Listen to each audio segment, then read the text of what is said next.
Hey, happy Self-Care Awareness Month. How fitting that September is also my birthday month, and I don't play about my self-care. So I feel like there's just so much synchronicity, so many beautiful things coming together on purpose because everything's working in my favor, of course. Um, Today I want to talk about a quote that I read 3 days ago that has not left my mind since I read it. I feel like it's super fitting for Self-Care Awareness Month. I feel like it's super fitting for a point that a lot of my clients are feeling they're at right now. And if you are anything like the women that I serve, I know that this quote will serve you. So the quote is from Warsan Shire, Somalian poet. She said, "Sometimes your light attracts moths and your warmth attracts parasites. Protect your space and energy." And this quote really speaks to something that I have felt, sensed, experienced, but couldn't necessarily put language to. And for the past 3 days, I've been thinking about this quote and I wanted to share my thoughts on it. And my first thought is that when you establish yourself as a transformational leader, you are going to attract people that want to follow you. Of course, they want to follow you because you're a transformational leader. Of course, they want to be in your energy because proximity feels like power. Of course, they want access to your magic because who wouldn't, right? But just because you want to help people doesn't mean that everybody is deserving of your help. Just because people want access to you doesn't mean that you have to grant them that access. And if you're feeling called to lead on any level, but especially if you're feeling called to lead at a much higher level, it is imperative that you learn how to protect your time and energy. It is imperative that you learn how to be more discerning of where to put your attention, where to focus your time, your energy, your attention, your efforts, because everybody is not deserving of everything. And if you are feeling this call to lead, you probably also feel like on some level it is your duty to help everyone. But we cannot help people that are not ready to be helped. B, there is a very big difference between helping and enabling. And C, we owe it to the people that are ready to receive what we have to be more discerning about how often we give and overgive. So this Warsan Shire poem or quote has really made, thank you for the hearts. This Warsan Shire poem has really made me think about how easy it is to overgive and then deplete ourselves and wonder why we don't have energy for the work that we are here to do. I only work with visionaries and change makers. I only work with groundbreakers and movement builders. Every single woman that signs up to work with me at any level senses that she has very important purpose work to do and is recognizing that she's no longer available for burnout. She's no longer available for feeling depleted. And on some level, she recognizes that she's going to need to do things differently in order to show up more powerfully for the people that she is here to show up for. But if you have established a reputation and a brand of someone that gives and gives and gives and never takes, of someone that is constantly in one-sided, unreciprocal relationships, then you're going to wonder why you aren't able to give your goals the attention they deserve. And so I really would love for you to think about that idea that warmth attracts parasites. So just because you have that warmth doesn't mean everybody's deserving of it. Just because you have something to give doesn't mean that everybody deserves access. And so if you are not practicing protecting your time and protecting your energy, you're doing a disservice to the people that you really are meant to serve. So I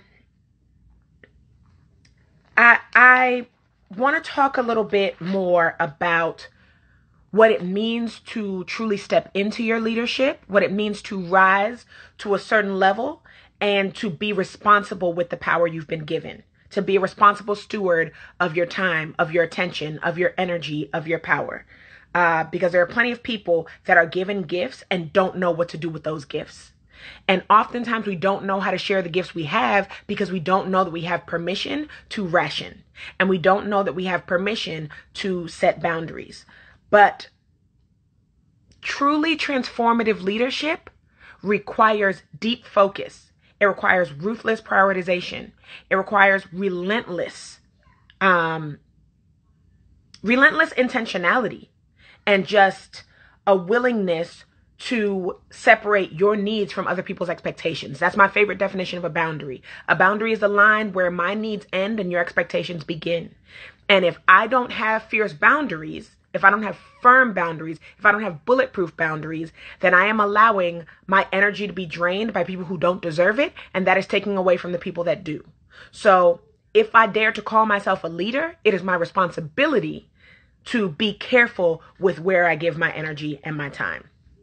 And time management is not just about time. It's about managing your energy. It's about managing your inner critic. It's about managing other people's expectations of you. So anyway, I really truly believe that true leadership, truly powerful transformational leadership requires deep focus. Because deep focus is what helps you overcome overthinking so that you can make empowered decisions, so you can make quick decisions, so you can execute and move forward. And I think that you can't focus, you certainly can't focus deeply when you're drained and burned out. So if you call yourself a leader of any kind, you need to be willing to cut out the bullshit and focus on what matters. You need to be willing to protect your time and your energy. You need to be willing to take responsibility for who and what you give your time, energy, and work to. Something else that I've been thinking about a lot, and thank you for the heart. Something I've been thinking about a lot is that our lives are a direct reflection of the rules we have, the beliefs we hold, beliefs and assumptions, and the standards that we set. Our internal narrative is a set of standards that we've set. And life will always meet you at the level of your ask. What I mean is, if you have set a certain standard where you believe that you have to settle for the minimum, guess what the fuck you're going to get? The bare minimum.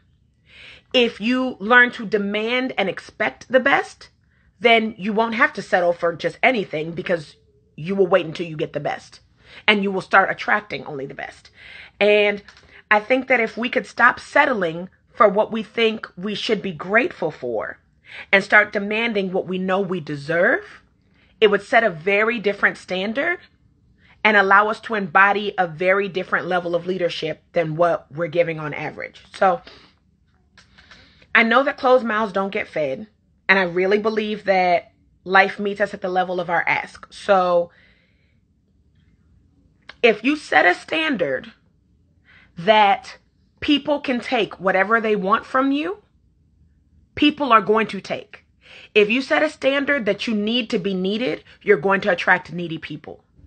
But when you set a standard that you're unavailable for burnout, when you set a standard that you're unavailable for depletion, when you set a standard that you are unavailable for distraction, you're able to set limits on how much time, energy, and attention you give.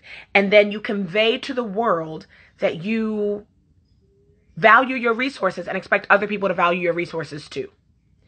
We teach people how to treat us. We train people on what to give to us and what to expect from us. And we convey to the universe what we're looking for by what we continue to tolerate. What you accept, you can continue to expect. And we don't get what we want, we get what we prepare for. So embodiment, whatever you are embodying now, is what you are conveying to the world that you are prepared for and what you are conveying to the world that you want more of. So setting boundaries, being ruthless and relentlessly focused is how you embody transformational leadership. That is how you show to the world that not only are you a leader setting a high standard, but that you are unavailable for anything but the best, and people can either get right or get left, but you are 10 toes down and you're not moving your standards. So if you are not leading, or if you don't feel that's important, that may not register as something that you need to focus on.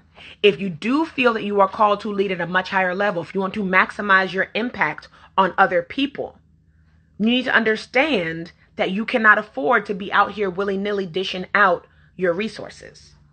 And if you don't respect and value your resources, it's going to be very, very difficult for anyone else to believe that they have to, which is why time management is a gift that you give to yourself and a standard that you set for everyone around you. So, I'm trying to look at these notes because I know there was something that I wanted to get to. I said before that we don't get what we want, we get what we prepare for. And embodiment is one way that we prepare. We get what we prepare for, we get what we're committed to, and we prepare by expecting. We prepare by declaring our desires. We prepare by setting standards and boundaries. We prepare by enforcing those boundaries. We prepare by surrounding ourselves with people for whom our next level is normal. We prepare by making it safe for our brains. Our brains will resist the next level because our brains don't know whether the next level is safe. It is your responsibility to train your brain to make getting what you want safe so that you won't sabotage, so that you won't settle, so that you won't shrink, because now is your time to rise into your power. Now is your time to show up as the highest level version of yourself. It's your time to shine, not your time to shrink. And a really big way that people shrink is by staying around lots of noise. We have to be super, super careful with our inputs. If you are responsible for leading at any level, you have to be very, very careful about what you allow into your mind and into your space and your energy field. So I love to say, shut out the noise to step into your flow, which means practice listening to yourself first before you look to other people for validation. Be very careful about how many different voices you're taking in. Don't take advice from anyone you wouldn't switch lives with. Be very, very careful about what information you take in and what you take on as your truth. And just be discerning about what actually deserves to be held on to, because mental real estate is precious. And if you have big work to be doing, you can't afford to be distracted with bullshit. I also think that if we're trying to be responsible with the energy that we're putting out into the world, we have to learn how to ignore the shoulds of society and listen in for the musts of our inner mentor. It's about learning how to listen into intuition and act on what you've heard. Learning how to stay open to receiving solutions in ways that you were not expecting. Learning how to trust your process and trust yourself. Because if you don't trust yourself on some level, you're conveying to everyone else that you're not trustworthy. And if a leader can't be trusted, they're not really a leader. Right? So,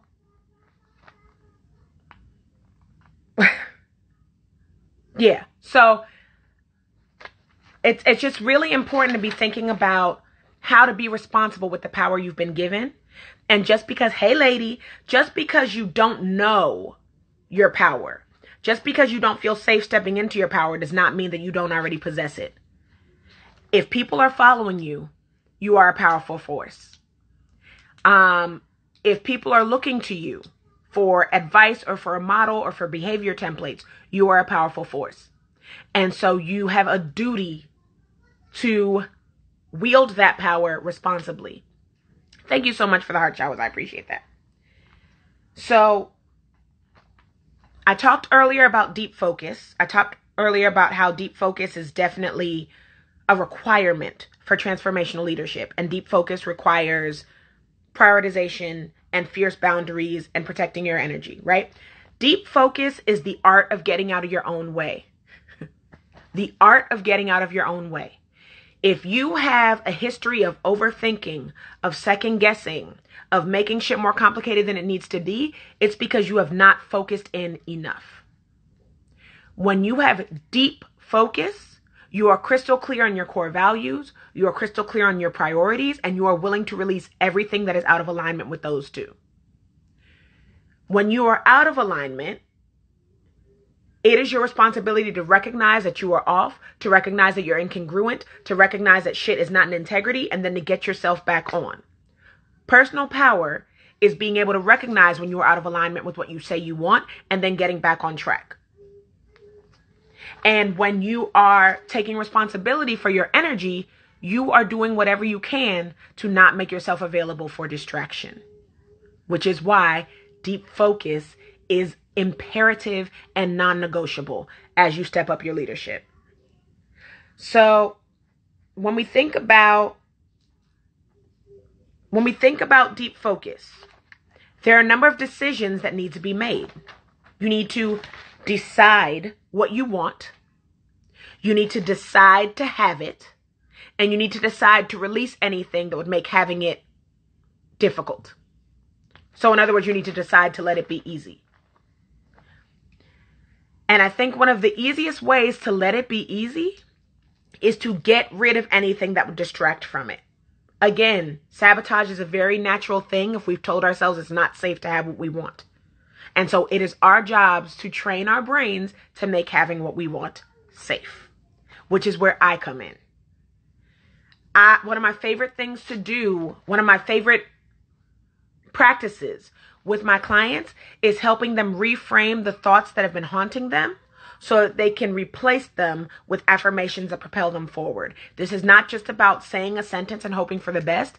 It is about planting new seeds in your brain to rewire your subconscious mind so that you go after what you want consistently and confidently. So you carve out your own path, so that you stop second guessing yourself, so that you can tell the difference between intuition and inner critic, so that you are taking consistent, aligned action.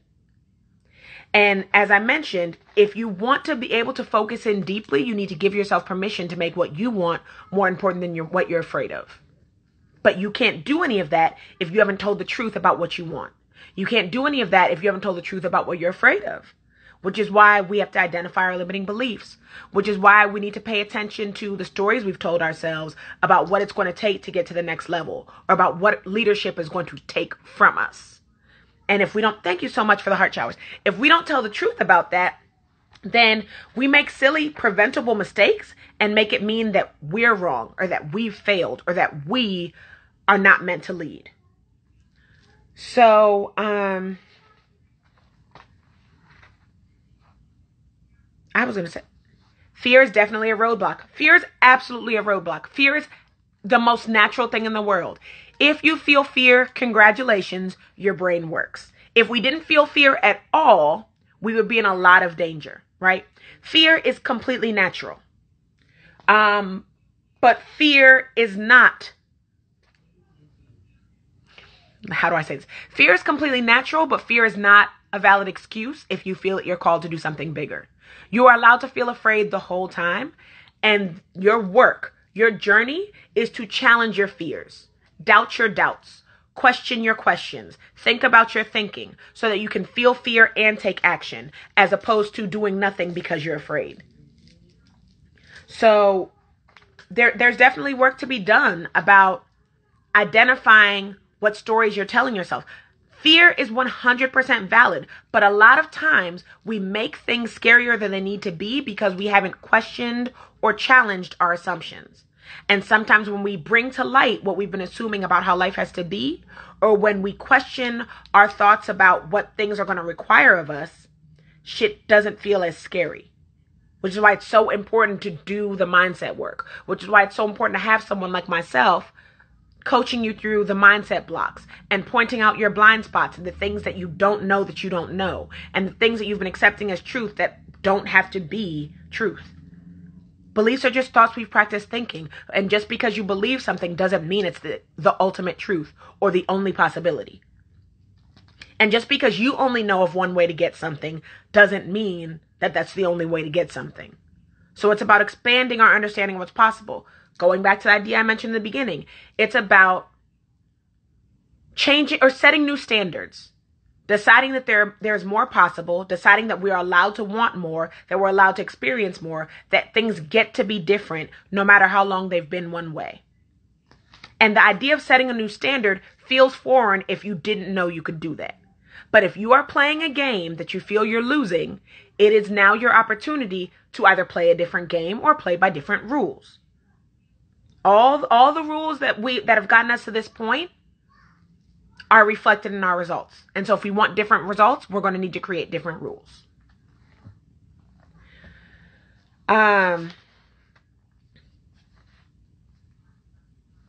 Yeah. Did you have a question, Mammy? Because fear is definitely a roadblock, and I hope that I was kind of just rambling at you, but I hope that cleared something up for you.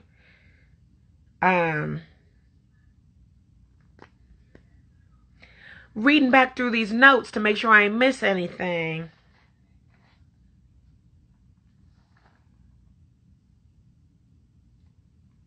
Let's see.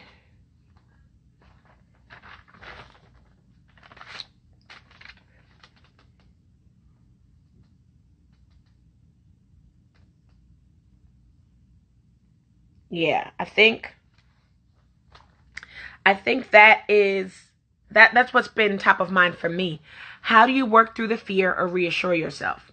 You work through the fear by identifying the story you're telling yourself that makes you feel afraid. Everything we feel comes as a direct result of something we've been thinking. So if you want to change your feelings in order to change your results, you're going to need to change your thoughts. You're going to need to choose new thoughts. And you can't choose new thoughts until you identify the thoughts you've been thinking, which is why mindset work is so important. You got to think about your thoughts and challenge the thoughts that don't feel good and replace them with thoughts that feel better. This is something I go into in depth in Purpose-Driven Powerhouse.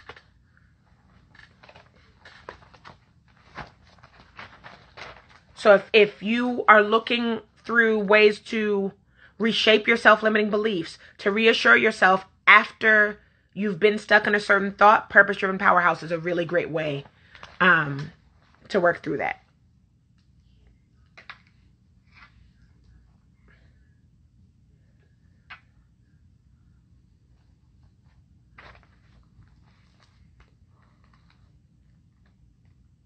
If you have not heard of Purpose-Driven Powerhouse, it is my training bundle that breaks down all the mindset work that I wish I had known to do before I started my business. It is 10 videos over 13 hours of content to help aspiring change makers get out of their head and into their purpose work.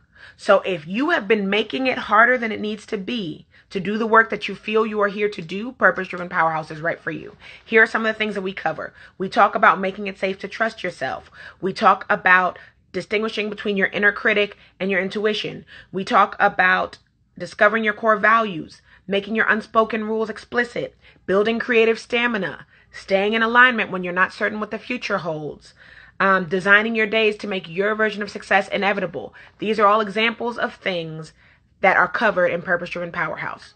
So a new training video drops every 3 days for 30 days.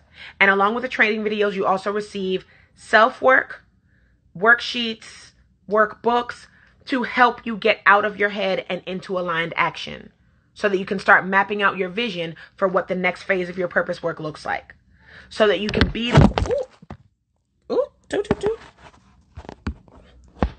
My phone just fell, Lord. So, the program is designed to help you get out of your head and into your purpose work so you can be laser focused and stop making yourself available for distractions.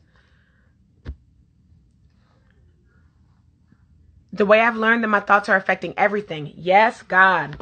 Our thoughts affect everything. Our thoughts affect everything. And the thoughts that we think the most are the thoughts that we don't even think to question, which is why things keep happening and we assume that's how things have to happen. You have a say in what thoughts you think. You have a say in what results you create. But if you assume that life is happening to you, that's a thought, by the way, that life is happening to me rather than life is happening for me or life is happening because of me. If you are assuming that life happens to you, you stay in victim mindset. And victim mindset is incredibly repulsive to the things you want to attract. Sovereignty is sexy to success. Sovereignty, personal power, personal responsibility, ownership, and agency. All of those things are attractive to the success that you want.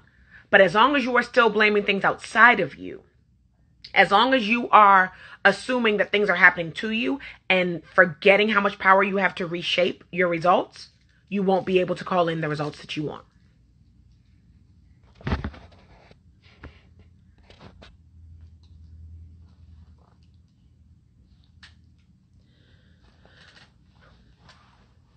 So I talk a lot about how to think about your thinking and choose new thoughts in Purpose-Driven Powerhouse.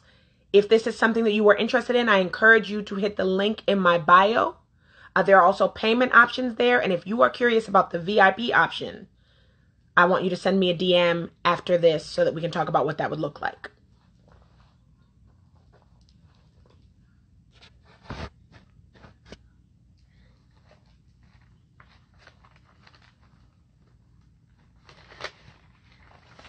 So I wanted to repeat, I see a couple new people coming on, and I wanted to repeat the quote that inspired this live because it's been in the back of my mind and in the front of my mind, really, for the past 3 days. I've not stopped thinking about it. And the quote was from Morsan Shire. It says, "Sometimes your light attracts moths and your warmth attracts parasites. Protect your space and energy." If you show up with any kind of power, you are going to attract people that want what you have. Just because people want it doesn't mean you need to grant them access. Just because people recognize that you have something of value doesn't mean that they have deserved the gift of that resource. And it is on you as a leader to be responsible with where you put your time, energy, and attention. It is on you to determine whether there's been an equal enough exchange for you to share what you have to share. It is on you to set boundaries so that you can draw a line between your needs and other people's expectations. So that people understand that they're allowed to want whatever they want, but they cannot take without limit. They cannot just take and take and take without reciprocating. Boundaries are how you communicate to the world that you will not be controlled. They're not meant to control other people, but they will communicate to the world that you will not be controlled. Boundaries will communicate to the people that you take your time and energy seriously, and they should too. Boundaries are how you model that you matter, that your needs are important, and that you will be respected. And because we teach and train other people how to treat us, our boundaries are the first line of defense so that we can be a powerful example for what we expect and what we will tolerate. If I set firm boundaries, I make very clear to other people that they're not just going to get away with bullshit. If I neglect to set boundaries, then I don't get to be surprised when people don't respect me. And if I am a leader and I feel responsible for other people, I need to acknowledge that what is best for me is good for the people and projects I'm responsible for. So I give myself permission to do whatever I need to do to feel like me. I give myself permission to do whatever I need to do to show up for my work, and I give other people permission not to get it. I give people an option. If you want to be in a relationship with me, this is how I will expect you to show up. If you are unable to show up in this way, you do not get access to me. It is no shade. It is nothing personal, but this is what I deserve. This is what I respect, or this is what I expect, and this is what I'm asking you to respect. You can get right or you can get left, but the standards stay the same. And I have found that the only people that push back or that give me any kind of shit about setting boundaries are the people that benefited from me not having any. The only people that ever push back on you having boundaries are the energy vampires that hoped you forgot you deserved them. So if you want to attract more people that take you seriously, continue to share that you have boundaries. It's a natural filter. It's going to filter out the people that were using you. It's going to filter out the people that didn't deserve your time or space anyway, and it'll be like the universe throwing out the trash for you. It does the work for you. If you're afraid to set boundaries with someone, then you have to question the seriousness or the longevity of that relationship. And sometimes we're afraid to set boundaries with people because we've known them for so long, we've been in a relationship for so long, that we don't know we have permission to recalibrate. But it is our responsibility to constantly recalibrate and reassess where we are in a relationship. If you want that relationship to grow, if you want that relationship to continue, you need to acknowledge that just as your needs may change as a human being, the needs of the relationship may change. And the responsible thing to do is to share your understanding and acknowledgement that the needs are changing. Your unwillingness to share your boundaries doesn't make you a better person. It's making you manipulative, actually. When we don't set boundaries, when we don't say what needs to be said because we want to be nice, we're not being nice, we're being manipulative. And it's destructive to relationships. The best, I don't even want to call it a test because I don't want to say that you're walking around expecting people to fail. But the best way to be certain that you are safe in a relationship is your opportunity and willingness to ask for what you need and give them space to determine whether they can comply with that. Now, let me quickly explain what a boundary looks like. A boundary is not just saying no. Saying no is one piece of a boundary. But a boundary is the line you draw between your needs and someone else's expectations. And a boundary looks like stating what you need and or expect from someone and sharing what will happen if they are unable to meet that. That is what a boundary looks like in practice. And boundaries, no matter how beautiful the words, I'm pretty fluff-free in my communication, if you haven't noticed. But no matter how pretty or fluffy your delivery is, a boundary means nothing without enforcement. So if you are not willing to stand behind your boundary the moment someone tests you, if you are not willing to stand behind your boundary when it comes time to enforce it, if when someone tries to violate the boundary, you don't activate the consequence, you will have communicated that your words mean nothing. You will have communicated that they don't actually need to respect you. The real test is when someone either forgets or hopes that you forgot and they cross the line. And that's your opportunity to step into your leadership and to say, remember that time when I told you that if you yell at me, I'm going to walk out of the room? I'm walking out of the room. When you actually walk out of the room, that locks it in as a decision and a standard. That lets the person know, oh shit, she was serious about this. She wasn't just playing. And if I want to stay in fellowship or relationship with her, I'm going to need to change the way I approach our conversations.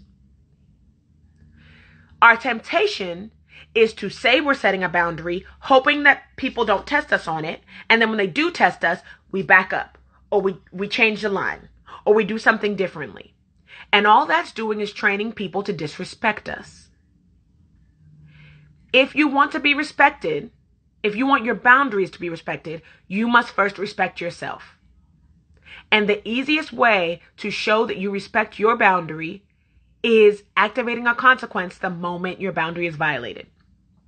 Oftentimes, we don't know what our boundaries are until they're crossed. But if it is crossed and you want to stay in relationship with that person, you owe it to them to let them know, hey, something has been crossed. Something feels really off here. And I made sure to add, if you want to stay in relationship. I have certain boundaries that I know have been crossed. And sometimes I make a decision because I'm not out here like pressed to keep people in my circle. I might make a decision to just cut it off. I'm not willing to engage with you after this point. I'm not interested. And that's a decision that I've made. But if I am interested, if this is somebody that I genuinely care for and somebody that I hope to continue being in relationship with, I owe it to myself and to them to share if the boundary has been violated and to address that. And to risk the discomfort and to risk the tension and to risk the unease. Because I care more about establishing trust and letting this person know that I set a standard for them and I expect them to rise to it than to sit back and enable them and then grow resentment. Because you can't resent and receive at the same time. I just shared a post about this yesterday. You can't resent and receive at the same time. And it's also really hard to love or respect somebody that you're resenting.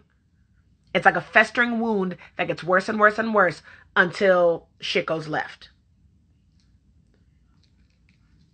This is why fierce boundaries are an absolute must. In romantic relationships, in business partnerships, in any relationship that matters to you, in any high-stakes situation, boundaries must be clear. That's one of the things I had to work on, letting them know the boundary's been crossed before cutting them off. Yeah. And again, I will say, I used to get myself in a lot of trouble holding what I called exit meetings with people before I broke up with them or before I stopped being in a relationship with them. Sometimes it's just not worth the trouble to tell people what happened, how you felt, and how it's going to end. I thought that was a respectful thing to do, but sometimes I got myself in very, very dangerous situations, feeling like I needed to first sit with someone and explain why. Everyone does not deserve that explanation, but if it's someone that you know does deserve that explanation, be willing to have it. If it's somebody that has earned the gift of your vulnerability, then be willing to hold them to that standard. Here's what I noticed. Here's how I felt. Here's what I need. Here's my request. By the way, what I just shared is called the Offner Nonviolent Communication Technique, OFNR. You share an observation, what you noticed. Then you share your feeling about what you noticed. Then you share the need that you have from that person. And then you make a very specific request or ask. Mommy said not needed all the time. Exactly. It's not needed all the time. It's not needed all the time. I got myself in a lot of trouble giving people that did not deserve my energy explanations and justifications and hoping that we could recalibrate and work things through, knowing they were not worth my time. And because I know that my time is valuable, I have stopped wasting my time trying to explain or justify my boundaries to people that are committed to misunderstanding me. I'm no longer interested in that. Get right or get left. That's it. That's all I'm available for. Hey, Katisha.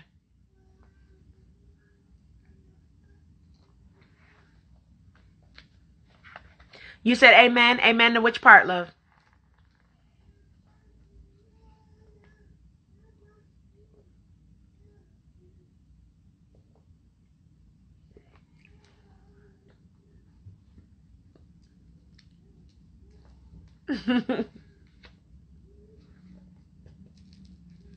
All of it. I know that's right. Yeah. A lot of people, a lot of the clients that I work with that are finding themselves transitioning into higher levels of leadership, particularly in corporate, are very afraid to take on leadership because they don't want people to get mad at them. And really that just means they have poor boundaries and they don't know how to put their foot down and they don't know how to enforce the standards that they've set. That all makes sense if you are trained and conditioned to put other people's needs above your own. But if you are in leadership, your responsibility is to hold the vision and call people around that vision. Your responsibility is to meet the bottom line. Your bottom line needs to be the priority. And if you are not protecting the bottom line, then you are doing everyone in the business a disservice. You are doing everyone at work a disservice. So you need to be willing to risk people feeling uncomfortable so that the mission is still met. There's a difference between uncomfortable and unsafe. I think a lot of people feel like if I'm going to set boundaries at work, then I need to be execu bitch. And that's not how this works. There is definitely a difference between feeling uncomfortable and being unsafe. Letting people know your boundaries are just that, not anything you can bargain with. Yes, my boundaries are non-negotiable. My boundaries are non-negotiable. One of my favorite boundaries is my prices, my fees. People ask, oh, wow, like that's pretty pricey. Like, can you give me a discount? And my thought is the fees that I have designed and that I tack onto my programs are part of the accountability process. The fees that I include are premium because I want people to understand that I am holding you to a standard. If I give in to your sob story about how you can't afford me and how you need a discount or how you just can't do it, then I am allowing you to give up on yourself, which is exactly what the fuck you came to me for coaching on. So what would I look like buying your story about how you can't do it? If you are not able to afford my program at this time, save your coins until you can.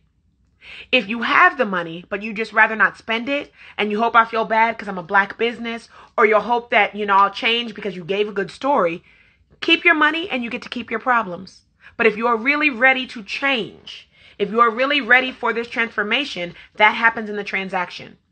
And if I want to model to you that I set a standard and that I'm not negotiating on that, I don't get to go back on that standard just because I feel bad. I understand that it is difficult, but that is me challenging you to rise to the occasion. That is me challenging you to get creative about how you can create the money. That is me challenging you to be resourceful and come up with other options for how we can work together. I have different price points for different programs and for different offers. What I do not have is space for people trying to be looky-loos, trying to take advantage of as much as they can get for free, trying to get the most bang for their buck, right? I share plenty of content from the heart every week. Every Tuesday from 6 to about 7, I am sharing from the heart. Every week, on top of those lives, I share plenty for free. If you decide to get on the phone with me, you need to be pretty fucking serious about where you're going with your life. Because again, I don't play about my time. I don't waste my time. I don't plan on wasting yours. And I'm not available for looky-loos or people that aren't committed. I don't want your curiosity. I want your commitment. And part of how you show that you are committed is being willing to invest, being willing to stretch, being willing to be a little bit uncomfortable, being willing to put some skin in the game. Right? That's a boundary that I set. That's one of my favorite ways to set a boundary. And I have found that women who thought they didn't have the money, create the funds, or make things happen, or come up with payment plans with me because they understand what's at stake if they're not willing to invest in themselves. It is not my job to convince anyone that I deserve their hard-earned money. But a big part of my work is reminding you that you are worth investing in. And reminding you that you are worth investing at a premium.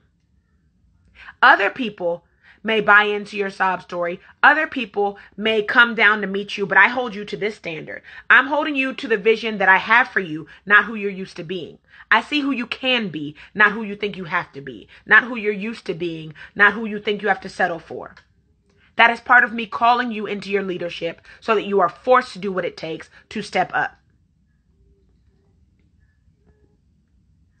Let me read through these comments because I was getting carried away, Lord. Okay.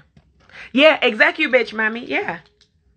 A lot of women feel like in order to succeed in corporate America and in order to succeed at a high-level leadership position, they need to be assholes. When women lean too heavily into the masculine structure of like getting shit done, it feels unnatural and it feels off-putting.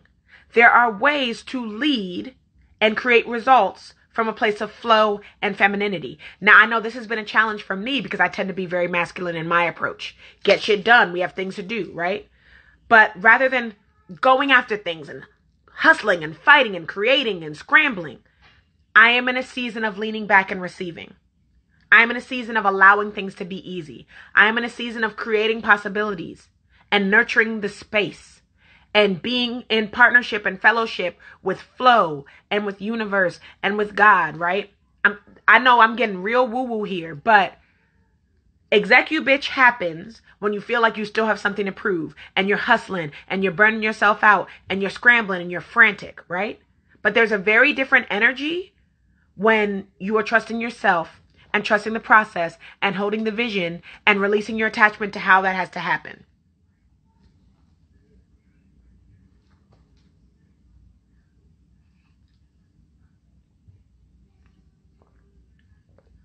Yes, Katisha, you said you don't change your price and you just send them to someone else. That part. There are plenty of cheaper coaching programs online. But why'd you get on the phone with me? Right? And if you're not ready to invest, I can genuinely respect that. But continue to glean from my email list. Continue to glean from my Instagram. Right? But knowing that I run a business, it's simply inappropriate to expect that I would coach anyone for free, right? Mommy, tell me about that. Which part is facts?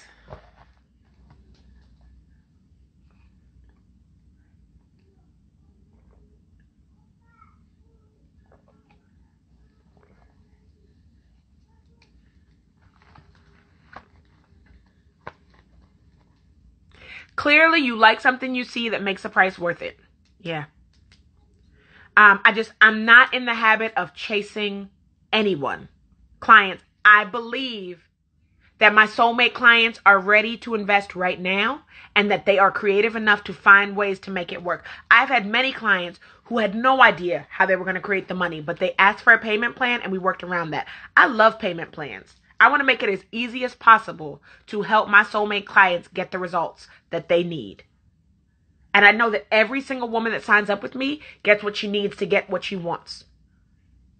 But that requires a willingness to risk discomfort. That requires a willingness to get creative and to stretch. It is not my job to convince anyone that I am worthy of their money. Like, what even is that? No, we're good, right? You either believe that I'm the coach for you or you don't. There's plenty of material that you can go through online to find out whether I'm the person for you. And if I am not, I release you with love. I wish you the very best as you find someone that's a better fit. But I am not in the habit of chasing because I'm only available for soulmate clients. I'm only available for women that are willing to do the work. I'm only available for people that already know and that are ready and committed and not just curious. Right? LOL, trademarked that. Someone else trademarked that. I don't remember who came up with that. It might be Katrina Ruth. I'm not sure. But yeah, no. It's that is not my term. It's something that feels right for me, but it is not my term. But yeah, someone else definitely needs to trademark that, whoever came up with it.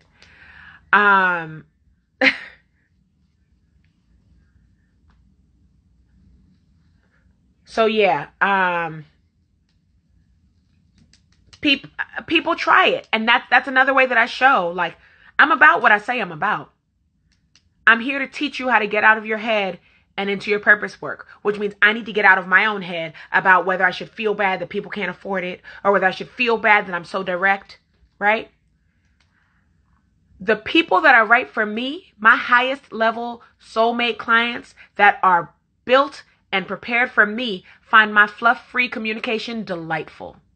They find my too much delightful. They love that shit because it gives them permission to be too much. And it gives them permission to say what needs to be said. And it gives them space to grow into the bold, audacious, unapologetic leader that they want to be.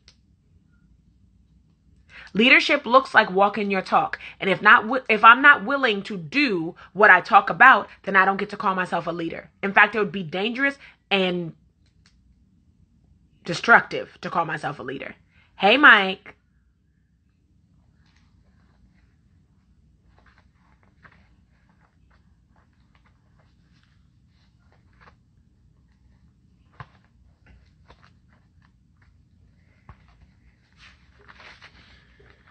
I know we have about 10 minutes left, and I would love to know what is coming up for you.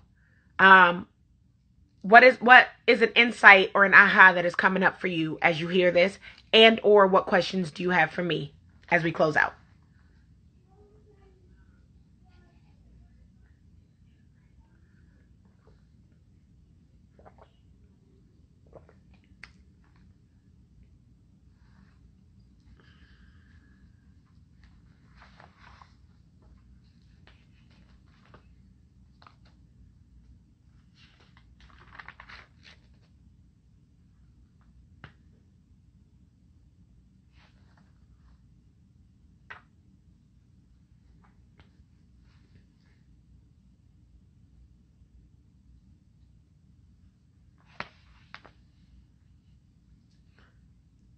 Earlier video, can't be bitter and receive.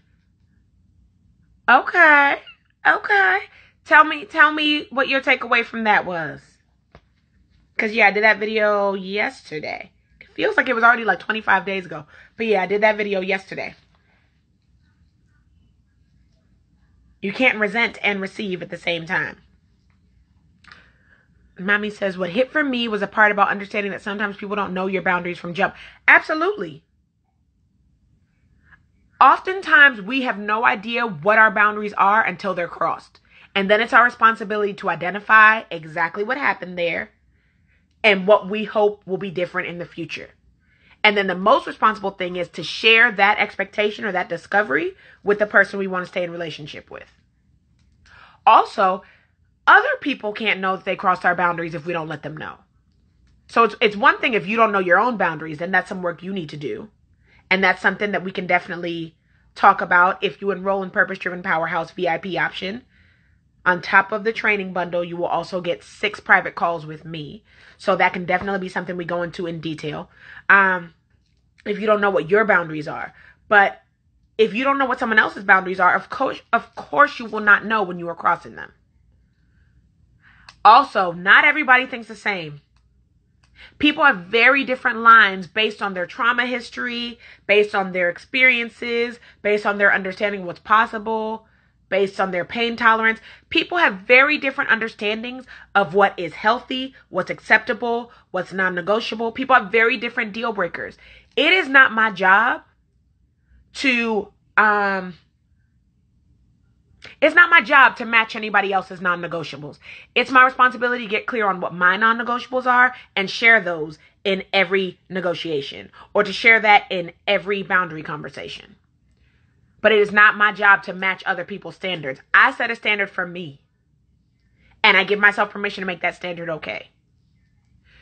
What resonated with me was that those that purposely don't set boundaries are manipulating. Hadn't thought of that person. Yeah. If you know that somebody is crossing your boundaries and you know that you care enough about that person to want them in your life, then it is manipulative as hell not to speak up about those boundaries. People pleasing is not kind. It's manipulative. It's destructive. It erodes trust between people. You think that you're doing the right thing because you didn't say anything, but secretly you're resenting that person and making them wrong and causing a rift, and you're creating an emotional debt that they don't even know they have to pay. So if you are holding a grudge with someone that you want to stay in relationship with, the most powerful and responsible thing you can do is let them know that a boundary was crossed. And let them know what you expect and hope for in the future. Now, as I said, I used to do that with just about everybody.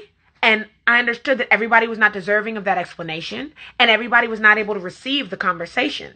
And then I had to decide, do I want to continue in relationship with this person or not? So I've learned, like, everybody won't get that conversation. But if you get that conversation, it's because I care about you. It's because I hold you to a standard. It's because I believe in you and I trust you. I don't do vulnerability well with just anybody. This is something I continue to work on, I don't walk around expecting people to be trustworthy. That's something that I'm working through, right? But the people that have earned my trust, the people that have earned the gift of me sharing openly and transparently, are the same people that are going to hear from me if I feel like something was violated. Not because I want to be mean, not because I hate them, but because I love them enough to hold them to a standard. And because I love them enough not to let there be any weirdness or tension between us. That's a standard that I've set. And the people that are in my life closest to me know that and can attest to that. Also, luckily, I have called into my network and support group the kind of people that are not testing my boundaries left and right. A, because they know me. B, because they're respectful. And C, because they've done their own work, right? But if any one of them were to cross a boundary, I believe that we have done the work where I could say, I feel that this boundary was crossed. Here's what I need. Here's what I expect. Can you do that for me or not? But that's work that I've done on myself to make it okay to set boundaries. That's work that I've done with my friends to train them on my expectations, right? It's mindset work, it's inner work, and then it's relationship work. But how we do one thing is how we do everything. If you're not respecting your own boundaries, of course you're not going to expect other people to respect your boundaries. And if you don't respect other people's boundaries, then you're not going to be able to respect your own. If you don't handle hearing no well, then you're not going to feel comfortable saying no to other people. But don't make that other people's fault. That's your responsibility.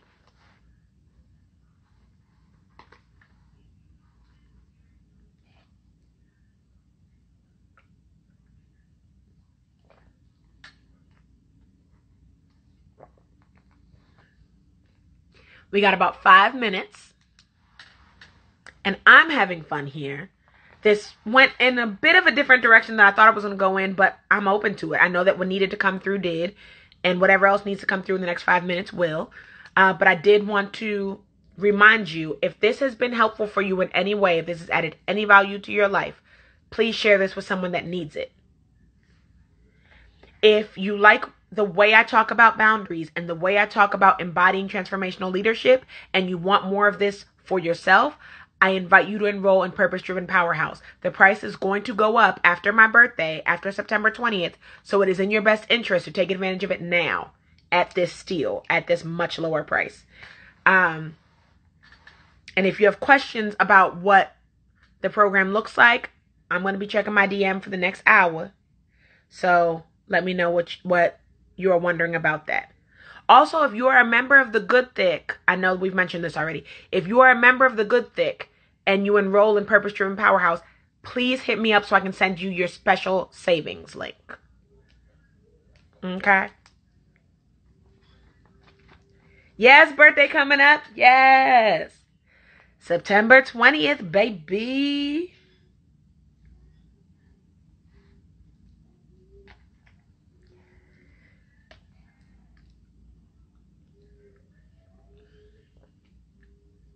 All right. Do we have any more questions before we close out? Questions, insights, thoughts. What's coming up for you? Because this is heavy shit.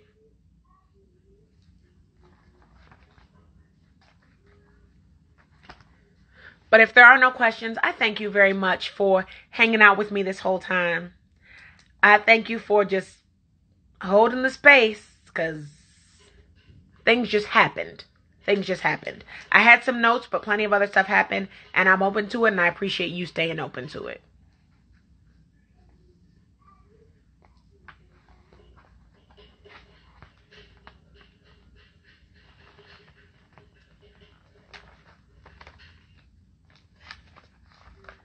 I don't have any questions for right now. All right, cool.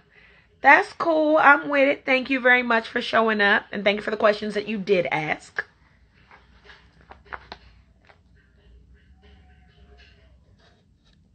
And thank you for the hearts.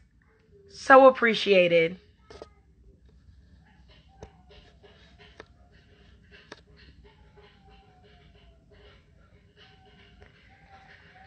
Somebody got Nasir musical instruments.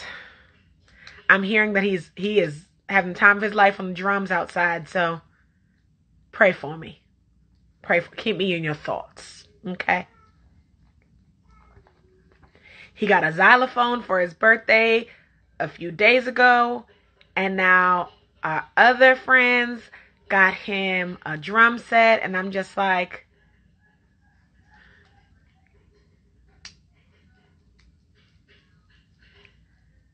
I love it. Let's nurture the arts. Let's nurture this creativity, but also my nerves. All right, family. Kareem. Thank you for your time. Have a beautiful, beautiful week on purpose. I will be staying on for an hour after this for any questions you may have about Purpose-Driven Powerhouse. And I will talk to you very soon. Okay? Ciao.